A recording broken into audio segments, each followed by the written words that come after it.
All right, so here's going to be some newer artwork. Following up, I should say. This is still going back to, let's see, what year is this? 95. So the comics we were looking at before in that first part of this video, they were basically drawings when I was working from about 1980, what did we say, 83, 84, 85, 86 kind of something, 87, 88. And that for me is about 6th, 7th, 8th grade, middle school. And so now, once with 8th grade, I graduate, I go into high school in 89. And my high school years were 89, 90, 91, 92. And so what we're going to see here now, again, this piece is 1995, so it's kind of at the tail end. And this isn't everything, but I just kind of want to focus on this part here because this here is where I'm now actively trying to submit work to the top 2 publishers, top 3 maybe, if you include Marvel, DC, and Dark Horse. Yeah, even Dark Horse at the time. So here's, this is like some kind of probably 60 or 60 pound kind of drawing paper. Totally ruled out by hand. Very tight pencils, so you can see. Tight pencils here. Almost like you could just scan this and then call it done. Batman piece with Riddler.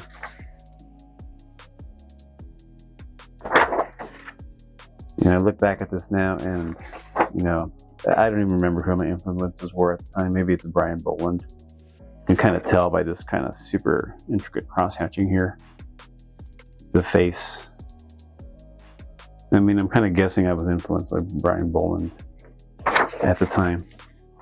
Here's another version of Batman. And this paper here is this is 93, and this is God, it feels like it's like 20 pound, maybe 24 pound copier paper, 11 by 17. So there's definitely a time when I'm focusing on, there's Man-Bat versus Batman. Definitely a time when I was focusing on submitting to the big 2 at least. Here's some work. This is, there's Omega Red. So this I'm thinking is Generation Next. A little proposal I did here. Not a proposal, a submission. This is 95. This would be actually, I graduated high school in 92. So I'm already kind of into junior college here at this point. More stuff here. And what we got here, the story continues. I would just write up my own stories. I wouldn't even write them up. I would just kind of, in my head, have a scenario. There was no real plot that I wrote. I just thought, I really liked reading this comic book.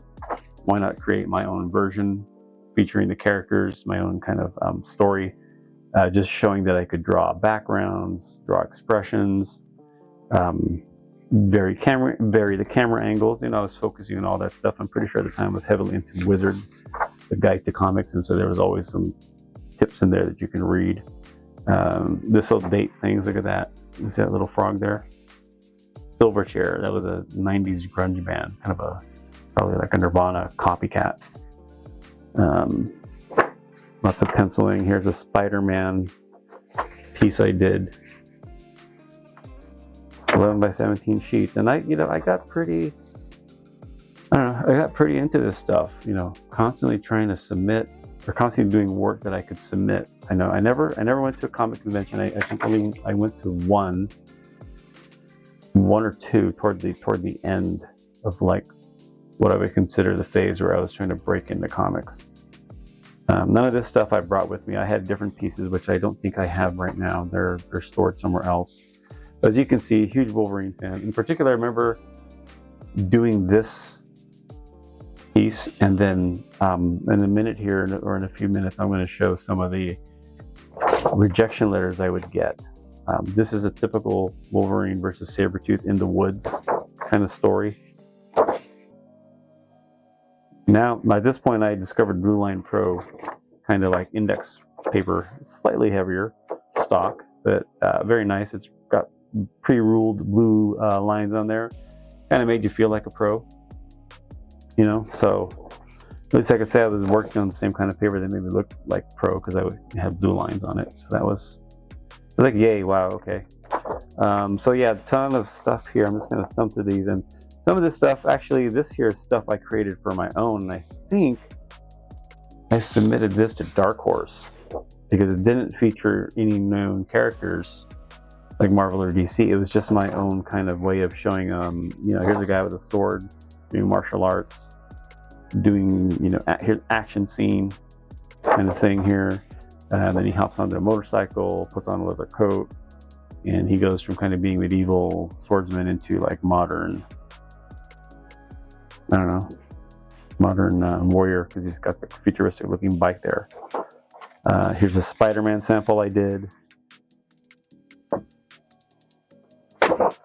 So as you can see here, just a ton of samples I just was consistently working on, and just having fun all at the same time. So this was 1995. Geez, what was I doing? I was probably a college student in junior college, probably working one of several part-time jobs, which was either a pizza parlor or for like a credit card bank company at the time. This was also probably 95, not sure, but this was kind of near the time, or maybe just slightly before, when I would get into the printing company that I applied for. And I remember being in junior college and finding that position at the job bank at the junior college. So here's an X-Men sample. There's a Magneto, some merry band of mutants here. And I think this was me being influenced by Joe Mad. Just remember, you know, being influenced by the characters, by that artist at that time. Not entirely, but I had a feel for it. I kind of liked his work. But his stuff was more manga looking, but my stuff has never looked manga. But that's cool. So this is still 95. Again, really detailed samples that I just put my enthusiasm and my heart and soul into. Just wanted to show that I could draw these characters. Lots of panels here, you know, no 1 or 2 or 3 panel pages. Like, you know, working on my storytelling, more panels. Again, these are all stories I just made up in my head, and they're just fight scenes, right? Showing action.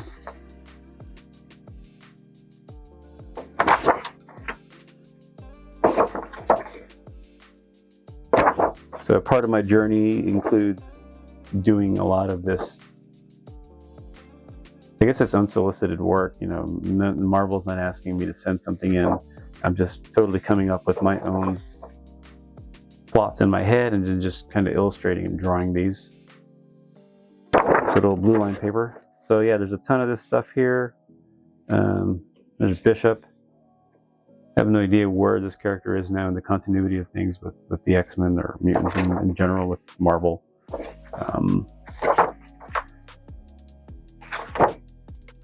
So I've definitely spent a lot of time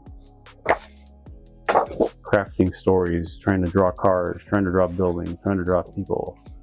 Here I started to ink this page. For whatever reason I stopped, but it looks like Spider-Man getting in some kind of fray, in a tussle or a fight with this bank robber, or this robber thief kind of person. Showing tricky angles. Those are always things that you wanted to focus on in comics, you know, show different angles. You got close-ups, variety of character sizes and heads. There's a guy in the background there. Here's kind of a long shot here showing, you know, people off in the distance, people in the foreground. Then you have this kind of up shot, drawing office buildings. And then, of course, I always want to do something cool. You know, it's a cool shot of Spider-Man here. Let's see, what year are we in? This is 96 right here. So again, part of my education was, again, reading comics, the current comics of the day. You know, you had me looking at comic books in 84, 85, 86, 87, 88, and here I am 10 years later or so, looking still at Marvel Comics as mainly being how I train myself, is just looking at how other comic book artists drew. So at this point, there's no real life drawing going on, although since I would be in junior college at this time, I do remember taking my first human or life drawing class. So that was cool. This here, getting away from, actually, let me retread back here. So all this stuff that we were looking at, all these samples that are like submissions. I want to show you one thing here. This is a stack of rejection letters from a lot of submissions that I sent in. So let's see what we got here. What is this? This says DC Comics. I'll save the, actually, let me show this one. So this is DC Comics. You can see that there. DC Comics Incorporated, 1700 Broadway, New York, New York, 10019. Self-addressed stamp envelope. And one thing I remember is DC Comics had some of the coolest letterhead I'd ever seen. And I don't remember what this submission was for. It may be another submission in the back that I want to save for the very end, but here's what the letterhead looked like for DC Comics. I don't know if you can see that, but essentially you've got the old DC Bullet logo, classic logo design there. It's just a formal rejection letter. Thank you very much for sending in this. Thank you very much for sending us the recent samples of your work. We at DC Comics appreciate your interest and enthusiasm for the comics medium, and we respect the commitment to the creative process shown in your submission. Unfortunately, blah, blah, blah, blah, blah. You suck. We can't hire you right now. Very truly yours, submissions editor. Doesn't even have a name. Just says, at least someone wrote it in pen, submissions editor. But if you look at this letterhead here, we're going to divert here for a second. Check this out. I don't know if you can see the back, see through the back. See how it's like the heroes standing one on top of each other, like on their shoulders. And you flip it to the back, you actually have Superman, Flash, Batman, I don't know who that is, Plastic Man, Robin, and Wonder Woman. And then you have the logo, they're holding it up. So I thought this was a really cool letterhead. So if anything, this wins for the best letterhead. And then this editor was kind enough to send me a sheet of like DC Comics writers bibliography and DC Comics artist bibliography. And it looks like these are a series of books that they recommend to study to get better at the craft of drawing comics. So, and I probably have a lot of these books here. George Bridgman, Constructive Anatomy. Yep, that's a big one. It's a huge one. Jack Ham. I do have Jack Ham, How to Draw the Head and Figure, How to Draw the Animals. You can go to my website and you can actually see I wrote a blog post about my favorite art books. Those are two of them. So yeah, this was helpful stuff at the time. Or I guess it's as much as they could give someone help without giving them guidance or giving them some kind of training, because let's face it, that's just not practical. DC Comics is not going to train you to become a great artist. So it's something you work for. So tons of letters here. What is this? This is self-addressed. It's not even stamped from who it is. Oh, Marvel. Darren Ock, art director. Again, thank you for submitting your artwork for Marvel for consideration. While your work shows a great deal of effort and raw talent, you still have some ways to go before you're ready to draw for Marvel. Sincerely, Darren. So, that's fair. This is all cool stuff here. I mean, at the time you get excited, but I guess if you get a letter, it just means that they're at least looking at you, or they're at least, you give them the courtesy to send them work. They will, at least if you put in a self-addressed envelope, they will give you the courtesy of just sending your stuff back to you. So here, this is a stack here. And if you Google, you can find some of this. I've seen these images before, but like, here's Dark Horse Comics, rejection letter. Not sure, this is New York. Kind of fun to look through these here. My God, I don't even think I opened this one. Oh, wow. This is weird. From 2000. And it looks like it's either resealed or I never opened this. I never opened this letter. You know what? This is really interesting.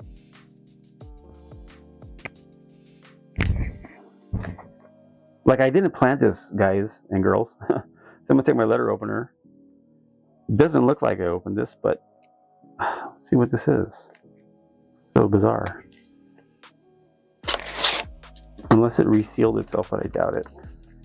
No, oh, I did open it. It was slid on the side. I didn't see it. Yeah, Marvel again. Another rejection letter from Mr. Darren Ock.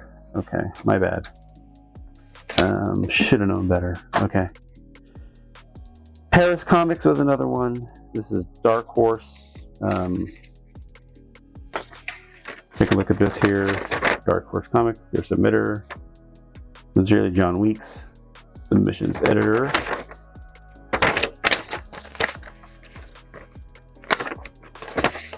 So I guess, like, why am I showing this? I guess I'm showing this because, like, this one was literally a pink slip. Boy, that's pretty degrading. Here's your pink slip. Valiant Comics I sent stuff to. Let's see what Valiant's letter. They crammed in this little rejection letter. Voyager Communications. Thank you. Regrettably, it does not meet your needs. Best of luck in the future. Short and to the point. Yeah, you know, most people have love letters. I have rejection letters. Homage Comics, part of DC, the Dark Horse, another pink slip in there. Submissions from DC. Let's see if this is the one I'm looking for. Nope, but still the cool letterhead.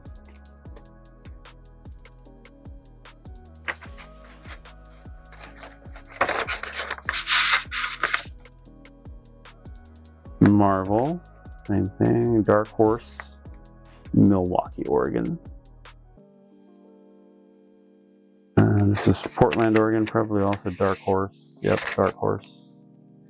DC. Yeah, Marvel Comics. This one came in with like a label, like an actual box label on the comic, on the envelope. Isn't that cool? Marvel. Coolest rejection letters ever. Still Darren Ock. Yeah, that works. Yeah, not up to par. And a lot of the submissions I showed you, a lot of these submissions were those pages that I just showed you. And yeah, I guess they weren't up to par. That's fine. I guess you got to work until you finally do get up to par. If anyone ever decides you are up to par. And I'm saving. I'm trying to find a couple in particular that kind of speak to a particular submission that I'm saving for the very end here. But what I'm kind of moving towards right now. Let's see, DC. Nope. Marvel. Homage. What did Homage's rejection letter look like?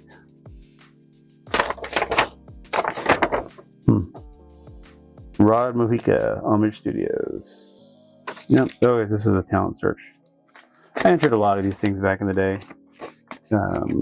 What year was this? 92. I would have been all of 18 years old. What do? You know, living at home, draw comics till my hands fall off. Malibu Comics. This is DC again. Coolest letterhead ever. Sirius Comics. Sirius. Sirius Entertainment. Dear creator, Keith Davidson. Same thing. Just they appreciate the effort. They're being positive. They don't want to discourage me. It's tough to break into. Good luck. So,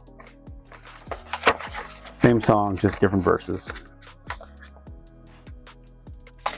Rejection letters, okay. Now this one, I'm holding this one here, Pocket Press. What the heck was Pocket Press? I don't know. So there was at one point where I began to really focus on Marvel, and I was sending them stuff like literally like twice a month. And I remember reading somewhere that that's what you got to do. So I just started doing and sending work. So eventually I got a lot of response back from this John Louis Lewandowski, missions editor at Marvel Comics. So you can see right here, this is John Lewandowski, John Lewandowski,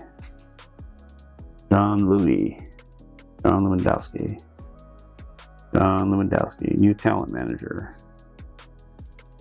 And this ranges from December 94, no stamp on that one, July 96, 96. So, you know, October, August. Don't see a month there. This says January, July. So, interesting story with this gentleman. And look at this, I hit the jackpot. So, he sent me a reply, standard reply, although these are becoming more specific. One of the replies he gave me was, "Dear Renee, although I applaud your determination, it's too soon for you to be resubmitting artwork. I very recently responded to your last submission in July, and you still need to improve upon the exact same points I suggested then." So he just basically told me, you need to keep working, just, you know, don't send it until you see a dramatic improvement. And what's interesting is he sent me something, a photocopy, to, I guess, just really drive it home that, and this looks very Image. So I don't know why. Oh, I guess it's X-Men, but it just feels Image. Oh, you know what? I think it's a submission that somebody else did that he sent me as an example. X-Men and probably Wildcats. Jim Lee's title. So you can see right here the sample he sent me, and in writing he says, although this guy still has room for improvement, he's 18 years old, this is your competition. So at the time, copyright 95, I would have been, I was probably 20, 21. So still within the ballpark of being young, but, you know, I wonder whose work this is. Is this the work of someone that eventually became published? Like, I don't know, that hand looks kind of screwy. The small hand, look how big the head is. Anyway, yeah, that one's perfect, but who knows whose artwork this is. But yeah, again, the submissions editor to Marvel did send that to me here, just to show me, give me, like, I appreciated that feedback. And I'll say one more thing about this John Louis. He actually did call me, not once, but twice. And the first time I spoke with him, he was just, I guess guy felt sorry for me, so he actually gave me a call. Told me what to work on. He applauded my determination. But, like, can you imagine getting a call like I did, and I got super excited, and that just drove me to even draw more, because, like, what was the feeling? Like, this guy actually picked up the phone from New York and called me. I assume he's in New York. Anyway, he called the second time. I was out of town. My brother took the message, and my brother, I remember him telling me when he spoke to John Louis, he's like, I guess he was trying to, like, come up with a New York accent or something. He said, "Whatever you do, don't get his hopes up high. Just don't get his hopes up high. He still needs to work on what I told him." And I'm grossly just trying to do that, but I can just imagine that. So that's what happened with that. So these are these rejection letters. There's one rejection letter in here I didn't find, and it might actually be in this pile. What I'll do is I'll then go on to this next piece of artwork here, because up to a certain point, I kind of got a little tired of doing Marvel DC stuff, and I decided to go and just do my own thing. At the time, I was really into Barry Windsor Smith, storyteller. This is 97 here, dated back here. And I really like the style. So if you look at this, I kind of think it's kind of going kind of like Barry Smith, Wolverine kind of style with the crazy rendering that I'm doing on this paper here. Again, I crafted this entire story, and I'm just going to go through these here, just give you like a quick look through. And I got super excited about this, and I just kept going with it. And it's like kind of fantasy. It's this barbarian guy. This woman finds him. A beam comes up from somewhere, and these pages are not in order. So I'm just kind of flipping through them here. But this stuff I started to kind of figure out, like, and then I was inking too. Like, I was doing a finished product in my mind. And here's more of that. And there's, again, a lot of crazy detail. I think I was using, God, I may have been using those Rapidograph pens, which are like super nice pens, but man, they are high maintenance. Look that up if you don't know what I mean. Again, more drawing. This is 99 by this point right here. And, you know, I was really into dragons. I think at the time I was immersed in the Lord of the Rings Peter Jackson's Lord of the Rings series had come out, the original three movies based on the 3 books by Tolkien.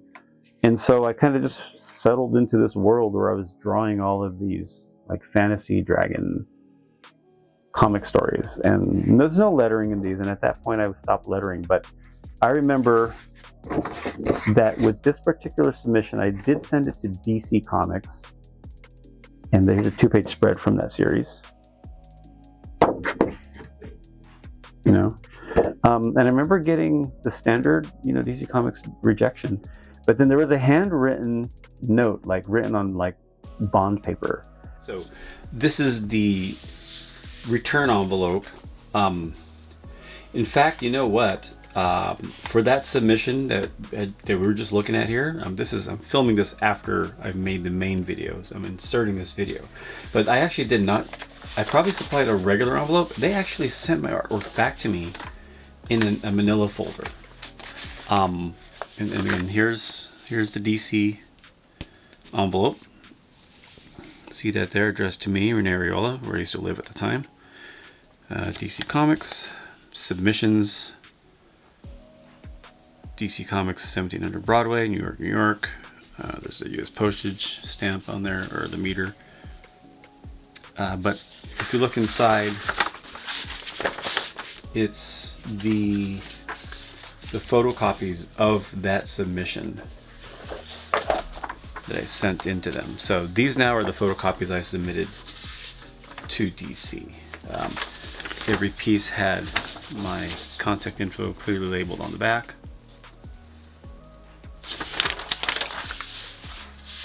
And you can just see here they are now in order.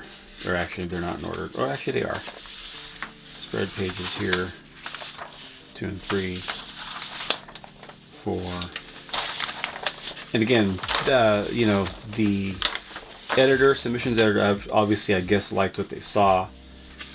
They liked it enough to send it back to me, like my entire pages. And they included a note. So here's the normal letterhead. We saw this earlier today. DC bullet logo. The back, cool letterhead. But then there's this like a second blank sheet here. And they wrote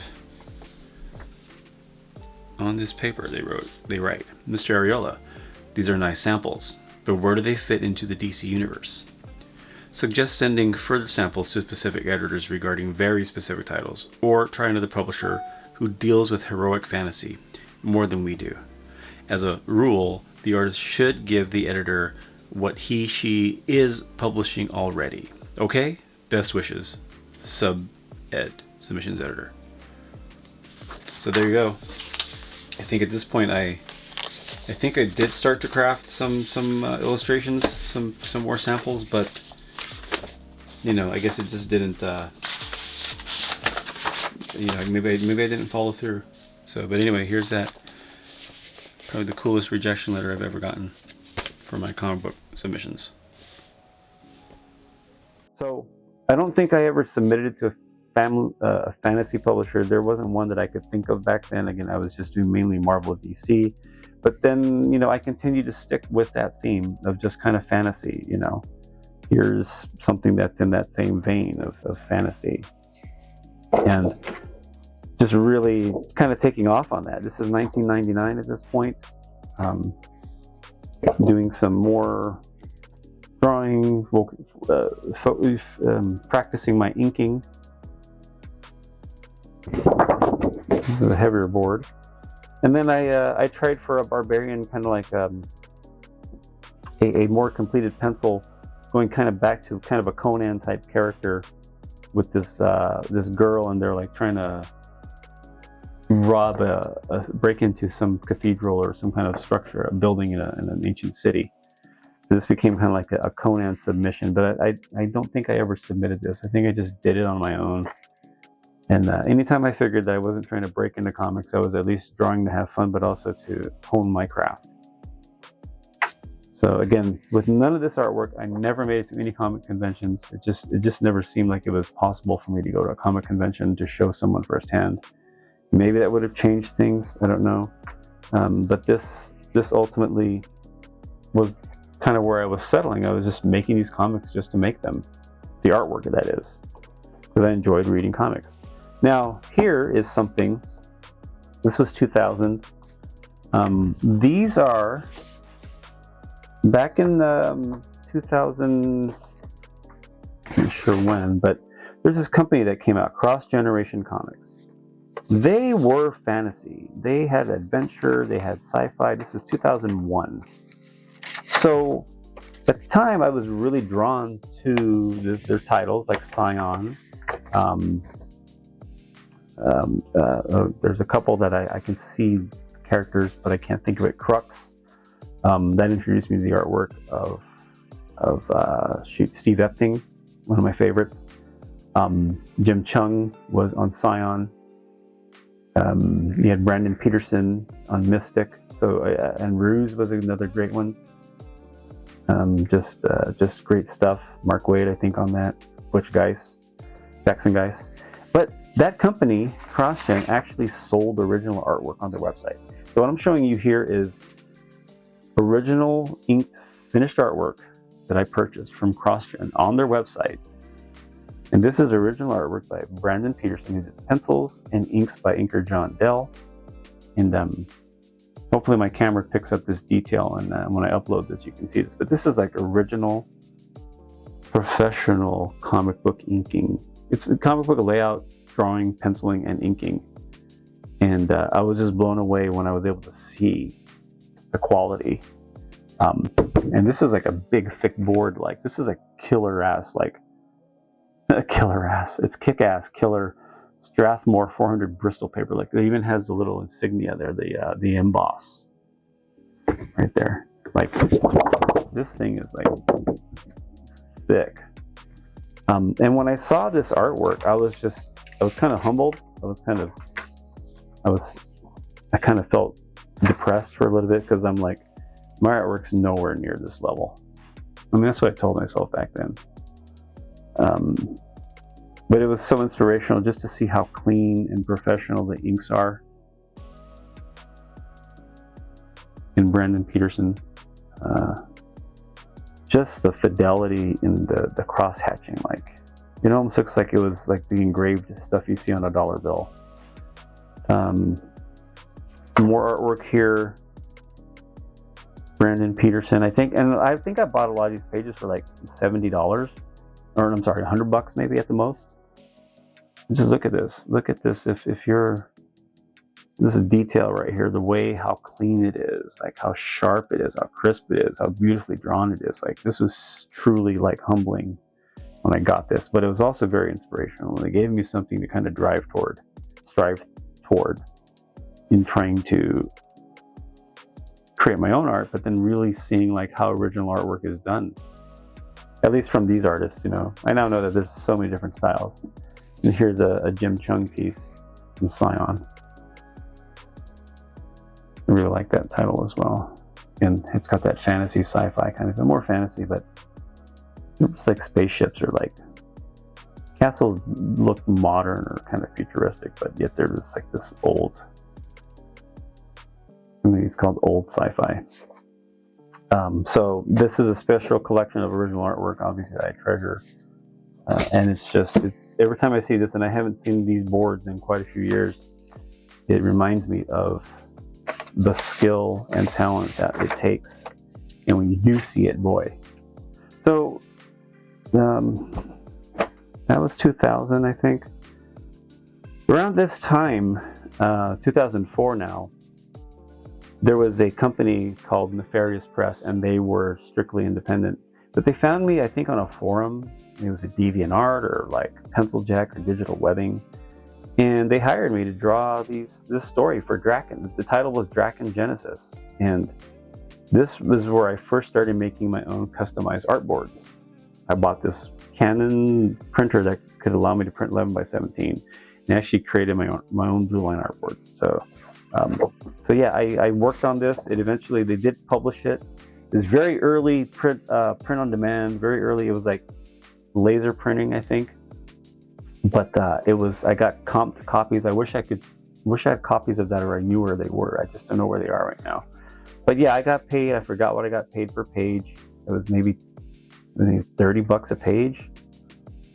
Here's a double page spread. Anyway, kind of like a Dungeons and Dragons kind of thing. You know, you got kind of large orc monsters and characters. I mean, I totally inked it, penciled it. Had to reference what horses look like because I'd never drawn a horse before. I don't think, not to this level.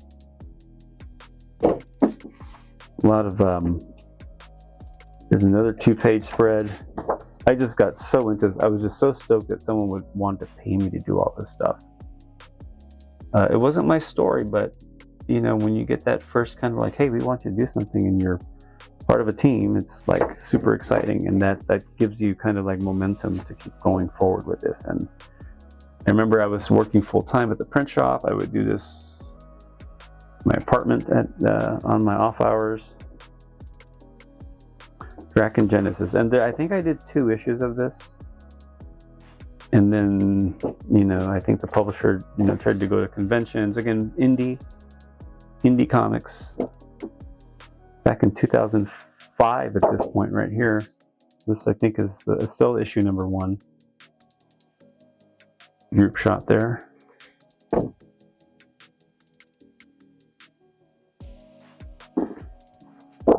What have we got here? Got some fan art actually. There's Aragorn. I told you I was such a huge fan of Lord of the Rings. There he is, Viggo Mortensen. Pen and ink. Real deal. Ink on paper. This is what I was doing back in the date this I did not know, but it's probably from the same era.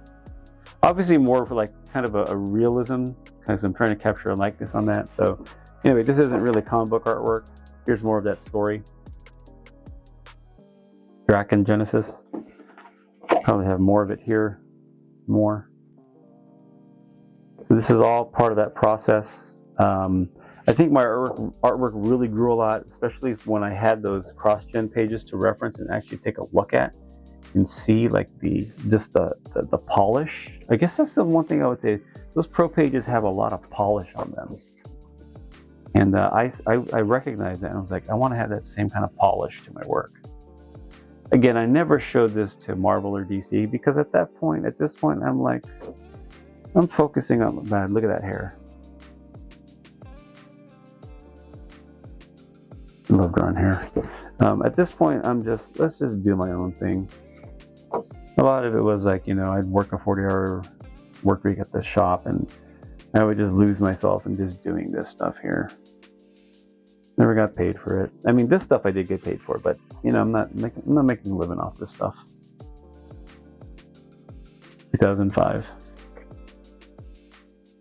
So yeah, this is part of the what I would call kind of like the second phase or the second era, where, you know, moving from doing the rudimentary drawings back in 86, 87, 88 to kind of the progression you've seen here, working on these comics.